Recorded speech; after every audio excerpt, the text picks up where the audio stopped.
Usisahau kusubscribe, kucomment, kulike na kushare ili kuwa wa kwanza kupata habari mbalimbali kutoka Dar24 Media.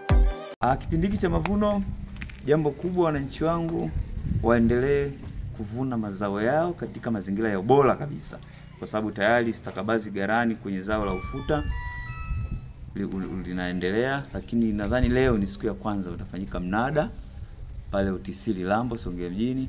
Kwa hiyo wale ambao wanaendelea kuvuna ufuta basi wauvune, waupepete vizuri, uingie sokoni ukiwa na ubora mkubwa. Lakini pia haya maeneo tuliopo pia ni maeneo ya kilimo cha mpunga na mahindi. Mwaka huu chakula ni kichache, mvua zilikuja kwa kusuasua, lakini hata hivyo kwenye muendelezo wake huku mwishoni mvua zimeharibu sana mazao. Kwa hiyo jambo langu la msingi ni waombe vyakula hivi ambavyo ni special kwa chakula, familia kwanza ihakikishe kwamba wanaweka chakula cha kutosha, ziada ndo waiuze. Lakini mtu asiuze ziada alafu ategemee chakula nitakwenda kununua. Mwaka huu upande wa vyakula vya mazao kidogo kuna changamoto ya mvua. Kwa hiyo tumekuja leo kukagua ujenzi, kwa kweli unakwenda vizuri. Jengo limekamilika kwa 95%, imebakia tu 5% kukamilisha ili sasa liweze kupokea wanafunzi na walimu waendelee na shughuli zao za kuwafundisha wanafunzi kwenye majengo bora na ya kisasa kabisa. Nichukue tu nafasi hii kumshukuru Mheshimiwa Rais wa Jamhuri ya Muungano wa Tanzania, mama yetu Samia Suluhu Hassan.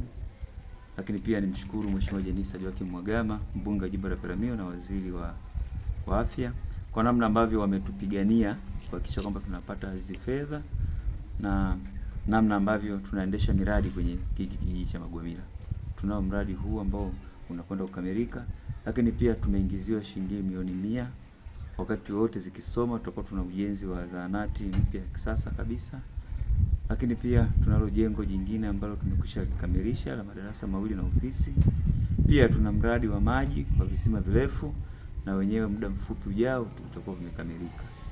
Kwa hiyo kifupi nawashukuru sana viongozi wangu wakuu wa kitaifa, lakini pia chama chetu cha Mapinduzi kwa namna ambavyo kinaendelea kuwajali, kuwakaribia na kuwasaidia wananchi wake. Asanteni sana. Wito wako kwa wananchi ni upi? Wito kwa wananchi, kwanza ni waombe wananchi, majengo haya ni kwao. Kwa hiyo jambo la kwanza ni kuhakikisha kwamba wanalinda miundombinu. Kama nilivyosema kwamba tunao mradi pia wa maji, tuleta mabomba, lakini pia tunayo haya madarasa ya kisasa kabisa.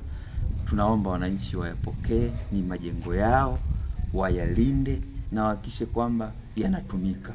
Jambo la msingi ni kuendelea kuleta watoto ambao wana sifa kuja kuanza darasa la kwanza, lakini pia wale ambao ambao tayari wako shuleni, basi wazazi watusaidie kuwahimiza watoto kuja shule, waepuke utoro, lakini pia wazazi wachangie chakula ili watoto waweze kupata chakula cha mchana shuleni.